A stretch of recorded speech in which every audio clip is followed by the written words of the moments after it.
Maaga nang bumiyahe ang ilan sa ating mga kapatid para hindi makisabay sa dagsa ng mga pasahero sa terminal bago ang undas. Nagpapalit na rin ng RFID stickers ang ilang motorista na magagamit sa lahat ng mga expressways. Nasa frontline na balitang yan si Gerard de la Peña.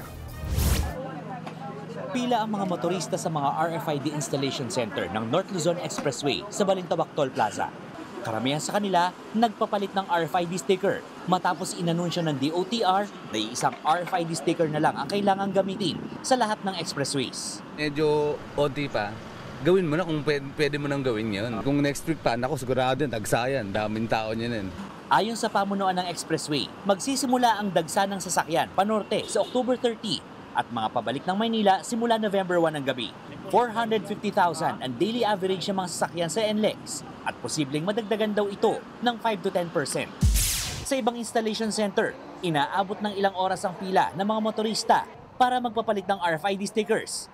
May mga na-bad trip sa proseso. Ang alam namin madali lang, tapos ganito para sobrang tagal.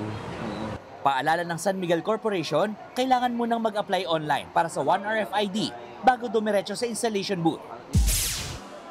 Nagsisimula ng dumami ang mga pasahero sa Parañaque Integrated Terminal Exchange o PTEX. Fully booked na ang mga biyahe Panaga, Tabaco at Gubat sa Bicol para sa October 30 at 31.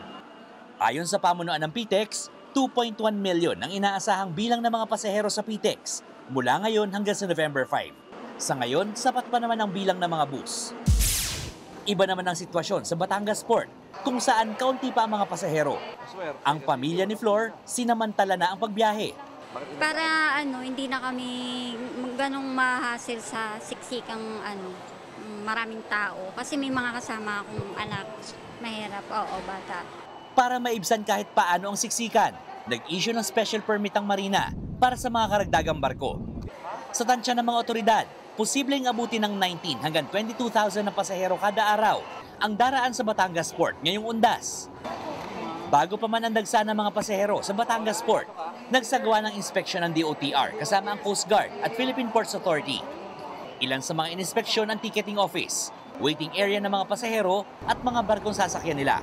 Isa sa mga napansin ay hindi pa rin paggamit ng online ticketing system ng ilang shipping companies na noong panahon pa ni Transportation Secretary Vince Dizon ipinag-utos. Nagpaalala naman ng DOTR sa shipping companies na wala dapat pagtataas ng pasahe. Naka-heightened alert din ang Coast Guard para sa seguridad ng mga pasahero. Nagbabalita mula sa Frontline, Gerard de la Peña, News 5. Mga kapatid, Ed Lingaw po, maging maalam at may pakialam sa mga napapanahong balita sa ating bansa. Para sa mas malilimang pagtalakay at paghimay sa mga issue at headlines, mag-follow at mag-subscribe sa social media pages ng News 5.